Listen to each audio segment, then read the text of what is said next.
som. Coisa boa adorar ao Senhor, né? Nós passaríamos a noite aqui cantando, glorificando, exaltando a Deus. Hoje nós vamos falar de um assunto que Deus colocou no meu coração através de uma experiência que eu vivi há poucos dias. E a leitura é em Lucas 12, do 13 ao 21.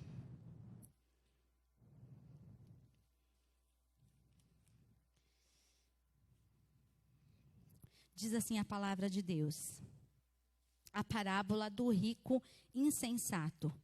Alguém da multidão lhe disse: Mestre, diz ao meu irmão que divida a herança comigo. Respondeu Jesus: Homem, quem me designou juiz ou árbitro entre vocês? Então lhes disse: Cuidado, fiquem de sobreaviso contra todo tipo de ganância. A vida de um homem não consiste na quantidade dos seus bens.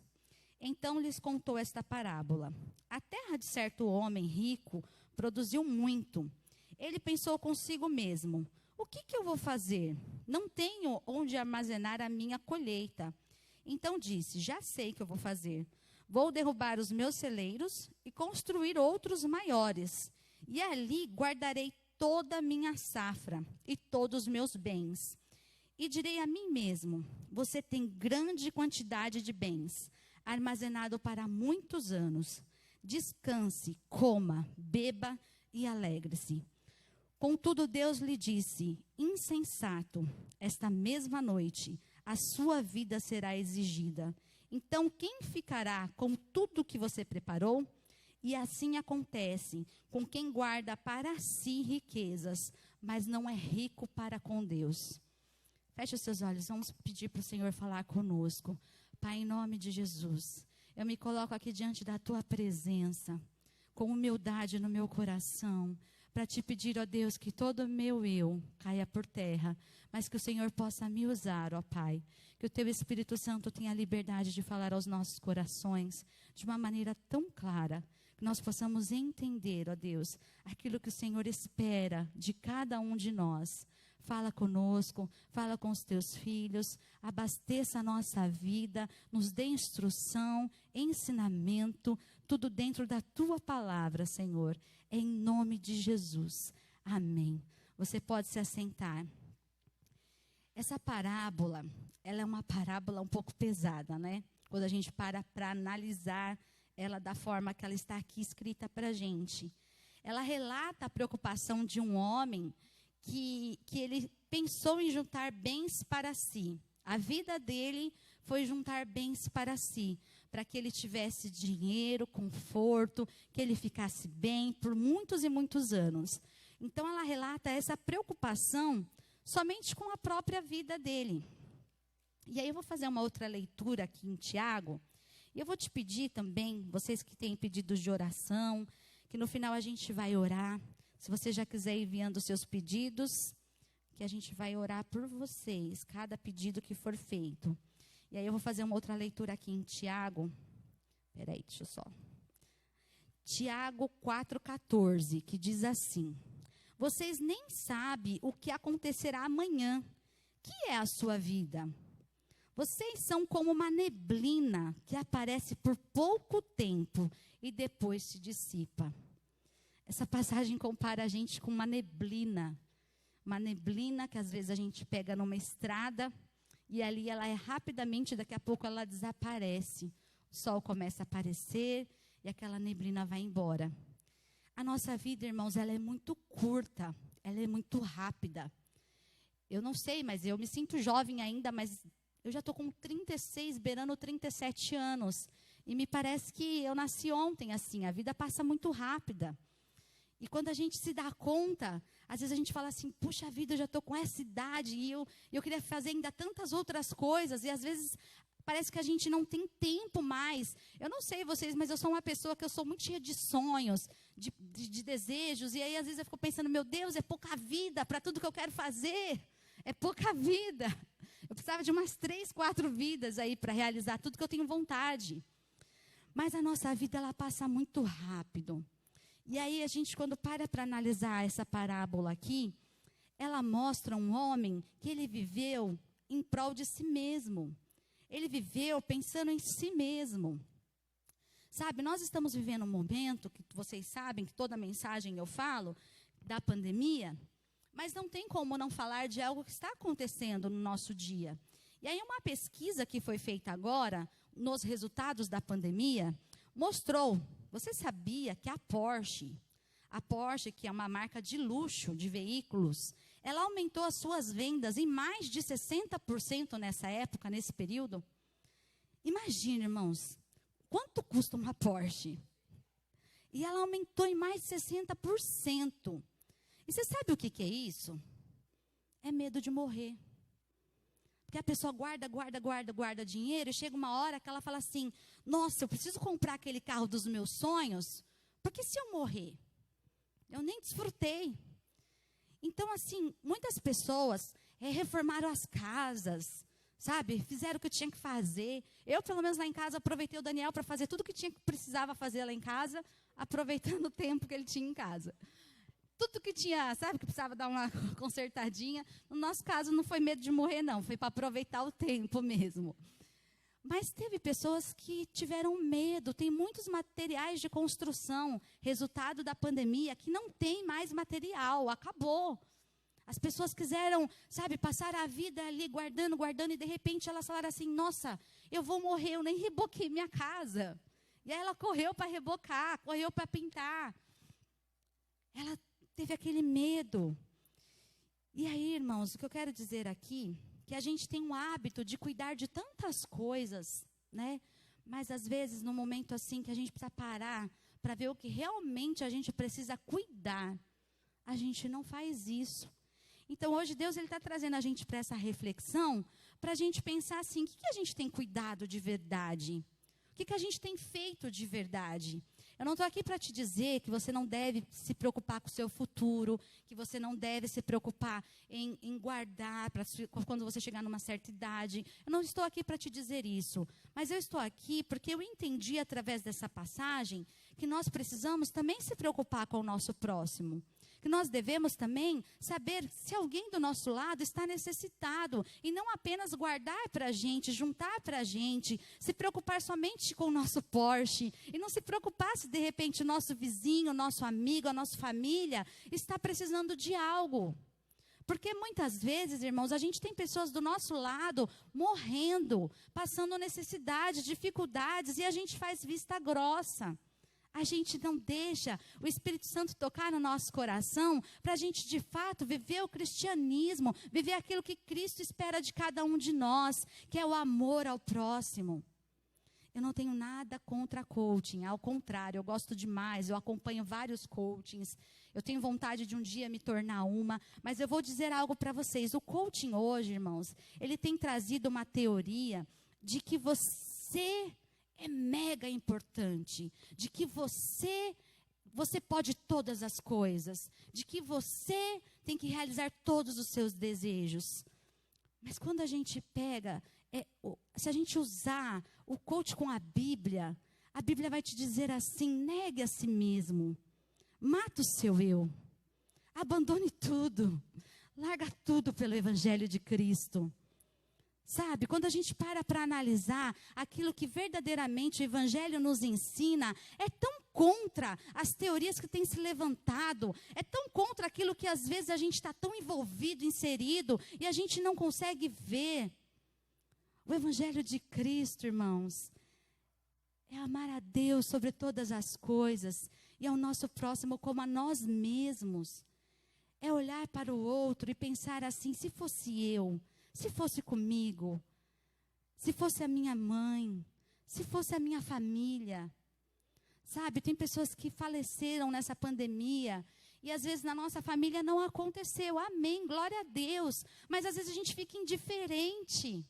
Às vezes a gente não se incomoda com a dor do próximo. Às vezes parece que está tudo bem. Porque nós hoje, irmãos, a gente está enfrentando uma tempestade e está todo mundo na tempestade. Só que uns estão no barquinho, uns estão no iate, uns estão no navio. Está cada um no seu mundo. E hoje o Senhor quer te dizer assim, olha para o lado, estenda a sua mão. Porque às vezes para a gente está tudo bem, mas às vezes para o outro não está tudo bem. Então, a palavra de Deus, ela quer nos ensinar. Isso é um ensinamento de Deus para a nossa vida. Eu vou fazer uma pergunta aqui, que é uma pergunta que ela precisa existir na nossa vida. Se hoje fosse o nosso último dia de vida, o que você deixou? O que você tem deixado? Você deixou o quê? Os seus bens? Você deixou o quê? As suas dívidas? O que você vai deixar? O mais importante de tudo na nossa vida é o legado que a gente vai deixar. Qual o legado que você tem passado? O dia que você ir embora, se você pudesse assistir o seu velório, o que as pessoas falariam ali? Que você foi uma boa pessoa, que você ajudou? Ou as pessoas estariam lá contando piadas uma com as outras e nem aí para a sua vida ali? Você já pensou se nós pudéssemos saber quando é o último dia de vida da pessoa que a gente ama? Você já pensou? Seria difícil, mas também seria assim: hoje eu não vou trabalhar, hoje eu não vou fazer nada, eu vou passar o meu dia com esta pessoa. Eu quero estar ali com ela, eu quero aproveitar ela até o último minuto. Eu quero te dizer, irmãos, que a pandemia ela trouxe isso para a gente. Ela colocou a gente com a nossa família, com as pessoas mais importantes da nossa vida. Então, não desperdice esse tempo.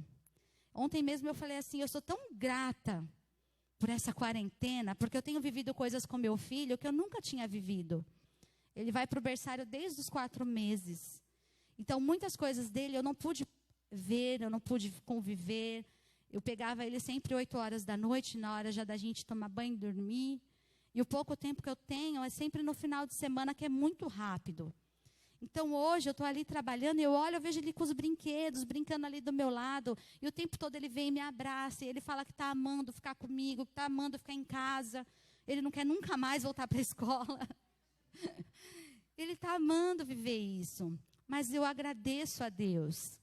Sabe, irmão, se a gente parar aqui para pensar, o que a pandemia te trouxe de bom? Conta as bênçãos, conta quantas são recebidas da divina mão. Uma, dizes de uma vez, há de ter surpresa porque Deus já fez.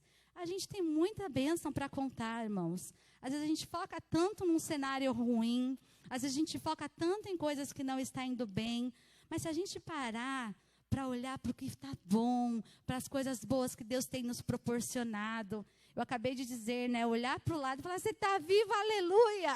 Você está saudável, amém, glória a Deus!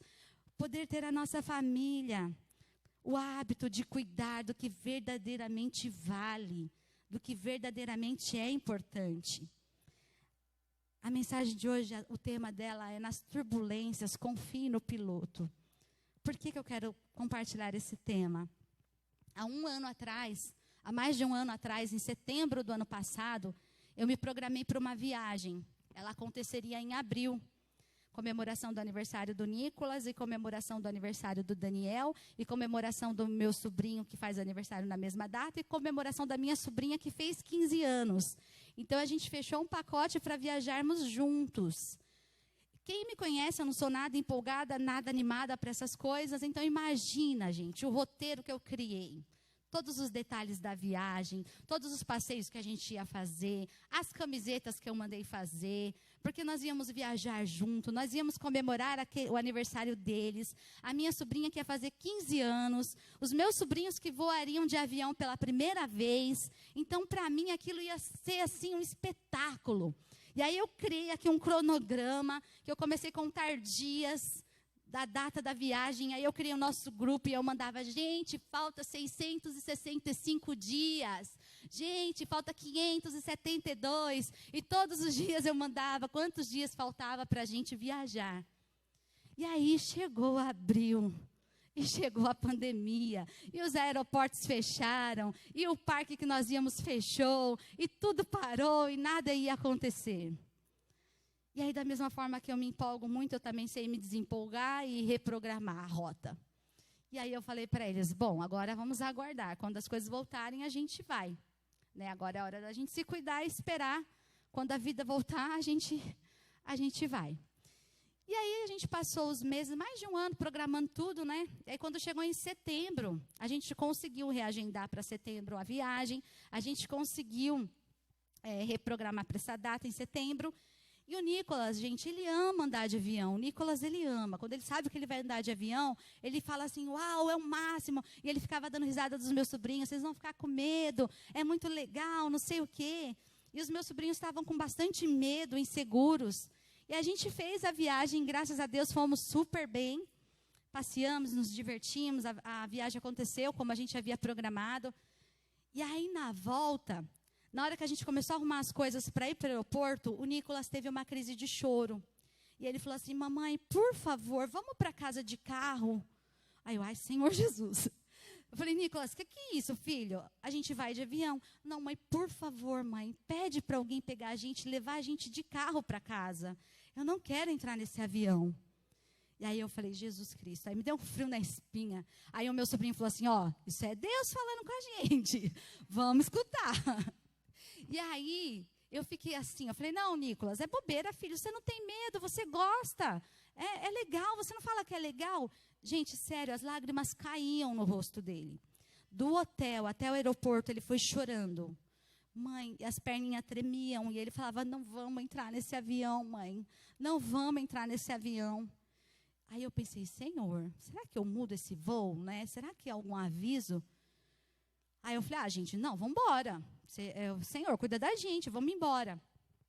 E era de noite. E assim, quem é acostumado a voar, talvez o que eu vou falar aqui é super normal. Mas para a gente que não tem o hábito, na hora que o avião subiu, nós ainda estávamos em cima assim, do mar, e a gente enfrentou uma turbulência. Mas uma turbulência surreal. A sensação, de verdade, irmãos, eu pensei, o avião vai cair. Era só isso que eu pensava, o avião vai cair. Porque ele tremia e fazia assim. Ele tremia e fazia assim. E cada vez que ele dava essa queda, eu pensava, caiu. Aí o Nicolas olhou bem sereno para mim e falou assim, eu falei que esse avião vai cair. E eu falei, misericórdia, Jesus Cristo. Eu grudei nele. Aí o Daniel, se estiver me assistindo, me perdoa, mas eu vou precisar falar. O Daniel entrou numa crise de pânico, que ele começou, que raio é esse? Já começou a aparecer uma luz na janela. E ele, que raio é esse? Que raio é esse? E as pessoas no avião, elas estavam muito agitadas, elas começaram a levantar. E a aeromoça falando assim, pessoal, fica tranquilo, é uma turbulência, sentem, fiquem tranquilos. E ela super, tranquila, até porque se ela tivesse desesperada, ela não poderia mostrar isso pra gente. E aí eu olhei para a cara dos meus sobrinhos atrás de mim, gente, que dó. Toda aquela expectativa que eu havia criado neles, né? O meu sobrinho Robson, ele estava com a Bíblia, assim, folheando a Bíblia. A minha sobrinha Gabriela, que é branca, estava transparente. O meu outro sobrinho fechou o olho e ficou só. E o Nicolas com as perninhas tremendo e olhando para mim, o avião vai cair. E eu era a única pessoa, gente, que precisava manter o controle naquele momento, porque estava todo mundo em pânico. E aí eu abracei ele, eu pensei assim, bom, esse avião vai cair, a gente vai morrer e vão encontrar a gente grudado, porque eu vou grudar no meu filho. E eu mandei uma mensagem no grupo da minha família, que eu falei, a hora que o sinal voltar, eles vão saber o que aconteceu. E aí eu expliquei rapidamente tudo. Eu falei, gente, aconteceu isso, o Nicolas deu aviso, a gente não quis ouvir, o avião caiu, a gente morreu e está tudo bem. E eu mandei essa mensagem. E aí, cada vez, irmãos, que aquela campainha tocava. Tandã, senhores passageiros, quero informar que devido ao Covid-19 não será servido lanche. Eu não quero saber do lanche. Eu pensava que a qualquer momento ele ia falar assim, senhores passageiros, esse avião vai cair. A cada campainha que dava. Eu não sei ao certo quanto tempo demorou aquela turbulência. Eu acho que foi de 5, 6 minutos, não sei. Mas pareceu assim uma eternidade, uma coisa sem fim. E quando ela passou, a gente não conseguia falar. A gente não via a hora do avião aterrissar e a gente colocar o pé na terra firme. E quando a gente desceu do avião, nós estávamos todos trêmulos e com muito medo. O que eu quero dizer com essa história? O piloto, ele é o último, quer dizer, ele não pode abandonar o comando do avião, né? E o piloto, depois que tudo isso passou, que a gente pensou, que a gente conversou, meu sobrinho conversou com um amigo que é piloto, ele falou, isso é tão normal, isso acontece sempre. Eu falei assim, então, irmãos, por que eu quero falar isso para vocês? Às vezes a gente está passando algo na nossa vida que parece tão desesperador, tão assustador, mas o piloto continua no controle. O piloto continua cuidando das nossas vidas. E o piloto vai sempre cuidar de nós. Porque uma hora ele falou assim, nós estamos enfrentando uma turbulência. E se necessário for, a gente volta. Deus nunca vai te dar algo que você não suporte. O Senhor nunca vai colocar um fardo que você não aguente passar. Todas as coisas que acontecem na nossa vida é permissão de Deus. Todas as coisas que a gente passa é permissão de Deus. Às vezes pode parecer muito pesado para você. Às vezes você pode estar pensando assim, meu Deus, tem acontecido tantas coisas na minha vida. Eu não estou mais aguentando. Aguenta. Aguenta sim. Porque o Senhor não vai te dar nada que você não possa suportar. Nada que você não possa passar. O que eu quero dizer para vocês é que nós estamos aqui nesta terra. É de passagem. Eu vou falar para vocês que eu não tive medo de morrer? Mentira, tive sim, muito medo. Que todo mundo ali estava com medo de morrer? Estava todo mundo com medo de morrer. É natural do ser humano. A gente tem medo. Mas, irmãos, eu quero dizer assim, para que a gente comece a refletir, que se o Senhor voltar hoje, qual é a nossa garantia de salvação? Qual é a nossa garantia que realmente nós vamos nos encontrar com Ele? A terra tem se tornado algo tão gostoso para viver. A gente começa a ter uma casa legal, um carro legal, um emprego bom, os amigos. Está tudo tão legal na nossa vida que de repente a gente para de almejar o céu.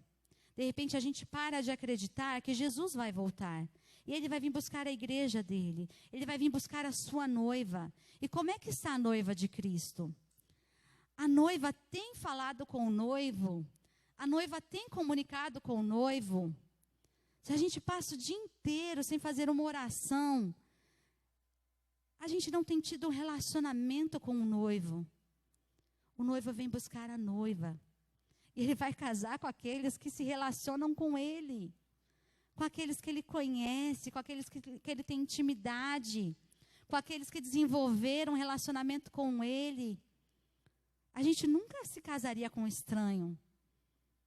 Eu lembro que quando o meu casamento estava para chegar, eu tive um sonho, e eu acordei tão assustada, que a hora que eu entrava ali na igreja, eu olhava no altar, não era o Daniel. Eu falava, meu Deus, quem é essa pessoa que está aí?